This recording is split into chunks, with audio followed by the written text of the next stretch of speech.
জানিয়ে আমি আমার কবিতা শুরু করছি। মেঘবালিকার জন্য রূপকথা, কলমে জয় গোস্বামী। আমি যখন ছোট্ট ছিলাম, খেলতে যেতাম মেঘের দলে। একদিন এক মেঘবালিকা প্রশ্ন করলো কৌতূহলে, এই ছেলেটা, নাম কি রে তোর?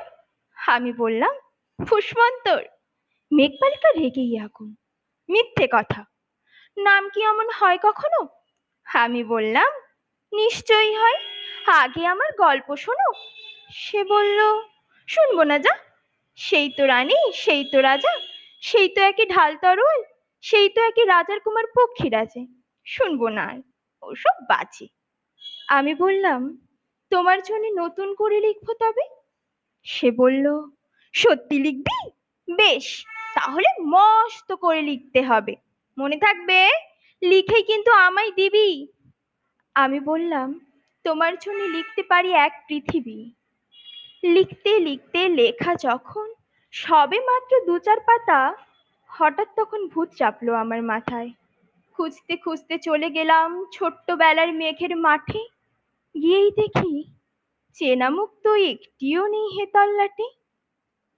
একজনকে মনে হলো ওরই মধ্যে অন্যরকম। এগিয়ে গিয়ে বলি তাকে, তুমি কি সেই মেঘবালিকা? তুমি কি সেই? সে বলছে, মনে তো নেই, আমার ওসব মনে তো নেই। আমি বললাম, তুমি আমায় লেখার কথা বলেছিলে। সে বলল, সঙ্গে আছে, ভাসিয়ে দাও গায়ের ঝিলে। আর হ্যাঁ শোনো, এখন আমি মেঘ নই আর, সবাই এখন বৃষ্টি বলে ডাকে আমায়।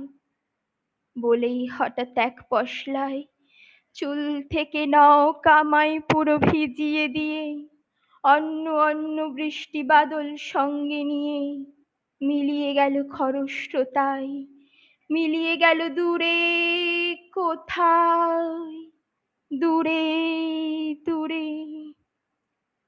বৃষ্টি বলে ডাকে আমায়, বৃষ্টি বলে ডাকে আমায়, আপন মনে বলতে বলতে আমি কেবল বসে রইলাম। ভিজে একসা কাপড় জামাই গাছের তলায় বসে রইলাম। বৃষ্টি নাকি মেঘের জন্যে?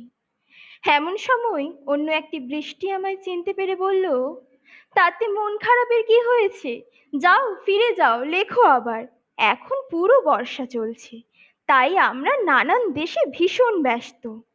তুমিও যাও, মন দাওগে তোমার কাজে, বর্ষা থেকে ফিরে আমরা নিজেই যাব তোমার কাছে। এক পৃথিবী লিখবো আমি, এক পৃথিবী লিখবো বলেই ঘর ছেড়ে সেই বেরিয়ে গেলাম। ঘর ছেড়ে সেই ঘর বাঁধলাম গভীর বনে, সঙ্গী শুধু কাগজ কলম। একাই থাকবো, একাই দুটো ফুটিয়ে খাবো, দু এক মুঠো ধুলো যখন যারা পড়বে মনে, তাদের লিখবো, লিখেই যাব।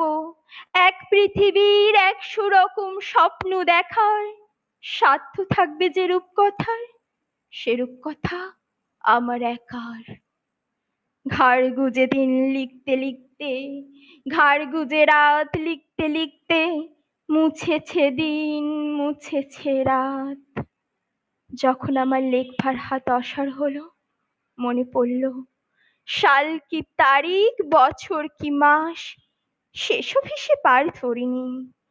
লেখার দিকে তাকিয়ে দেখি এক পৃথিবী লিখবো বলে একটা খাতাও শেষ করিনি।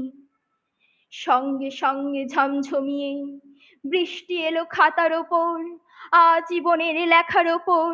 বৃষ্টি এলো এই অরণ্যে, বাইরে তখন গাছের নিচে নাচছে ময়ূর আনন্দিত। এ গাছ ও গাছ, উড়ছে পাখি, বলছে পাখি, এই অরণ্যে কবির জন্য আমরা থাকি। বলছে ওরা, কবির জন্যে আমরা কোথাও, আমরা কোথাও, আমরা কোথাও হার মানিনি। কবি তখন কুটির থেকে তাকিয়েছে অনেক দূরে, বনের পরে, মাঠের পরে, নদীর পরে, সেই যেখানে সারা জীবন বৃষ্টি পড়ে, বৃষ্টি পড়ে, সেই যেখানে কেউ যায়নি, কেউ যায় না কোনোদিনই। আজ সে কবি দেখতে পাচ্ছে সেই দেশে সেই ঝর্ণা তলায় এদিক ওদিক ছুটে বেড়াই, শোনাই মোরা মেঘ হরিণী, কিশোর বেলার সেই হরিণী। নমস্কার।